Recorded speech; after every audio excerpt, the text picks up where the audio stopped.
ಕಾವೇರಿ ನೀರು ಹಂಚಿಕೆ ವಿಚಾರ ಮತ್ತೆ ರಾಜ್ಯದಲ್ಲಿ ಭಾರೀ ಚರ್ಚೆಗೆ ಕಾರಣವಾಗಿದೆ. ಈಗಾಗಲೇ ಕೆಆರ್ಎಸ್ ಜಲಾಶಯದಲ್ಲಿ ನೀರಿನ ಮಟ್ಟ ತೀವ್ರವಾಗಿ ಕುಸಿದಿರುವಂತಹ ನಡುವೆಯೇ ತಮಿಳುನಾಡಿಗೆ ಮುಂದಿನ 15 ದಿನಗಳ ಕಾಲ ಪ್ರತಿದಿನ 3500 ಕ್ಯೂಸೆಕ್ಸ್ ನೀರನ್ನ ಬಿಡುಗಡೆ ಮಾಡುವಂತೆ ಕಾವೇರಿ ನೀರು ನಿಯಂತ್ರಣ ಸಮಿತಿ ಆದೇಶವನ್ನ ನೀಡಿದೆ. ಈ ನಿರ್ಧಾರ ಮಂಡ್ಯ ರೈತರಲ್ಲಿ ತೀವ್ರ ಆತಂಕ ಮತ್ತೆ ಆಕ್ರೋಶಕ್ಕೆ ಕಾರಣವಾಗಿರುವಂತದ್ದು. ಒಂದೆಡೆ ಮಳೆಯ ಕೊರತೆಯಿಂದ ಮಂಡ್ಯ ಜಿಲ್ಲೆಯಲ್ಲಿ ಬರ ಪರಿಸ್ಥಿತಿ ನಿರ್ಮಾಣವಾಗಿದ್ದು, ಮತ್ತೊಂದೆಡೆ ಕೆಆರ್ಎಸ್ ಜಲಾಶಯದ ನೀರಿನ ಮಟ್ಟ ಕೇವಲ 91.80 ಅಡಿಗೆ ಇಳಿದಿದೆ. ಲಭ್ಯವಿರುವಂತಹ ನೀರು ಕೇವಲ 12.638 ಟಿಎಂಸಿ ಮಾತ್ರ.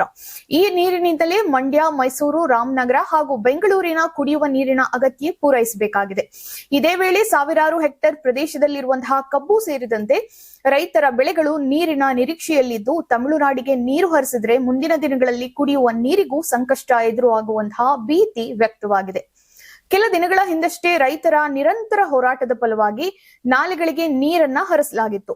ಬೆಳೆಗಳು ಉಳಿಯುತ್ತವೆ ಎಂಬ ಆಶಾಭಾವನೆ ಮೂಡಿದ್ದಂತಹ ಸಮಯದಲ್ಲೇ ಸಿಡಬ್ಲ್ಯೂಆರ್ಸಿ ಆದೇಶ ರೈತರಿಗೆ ಮತ್ತೊಮ್ಮೆ ಬರಸಿಡಿಲಾಗಿ ಪರಿಣಮಿಸಿದೆ.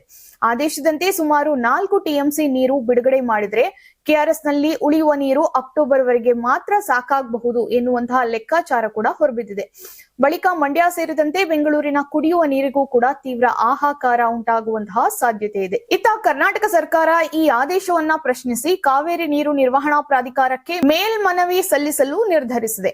ರಾಜ್ಯದಲ್ಲಿ ಮಳೆಯ ಕೊರತೆ ಹಾಗೂ ಕುಡಿಯುವ ನೀರಿನ ಸಂಕಷ್ಟವನ್ನ ಸಮಿತಿ ಪರಿಗಣಿಸಿಲ್ಲ ಎಂದು ಸರ್ಕಾರ ಅಸಮಾಧಾನವನ್ನ ವ್ಯಕ್ತಪಡಿಸಿದೆ.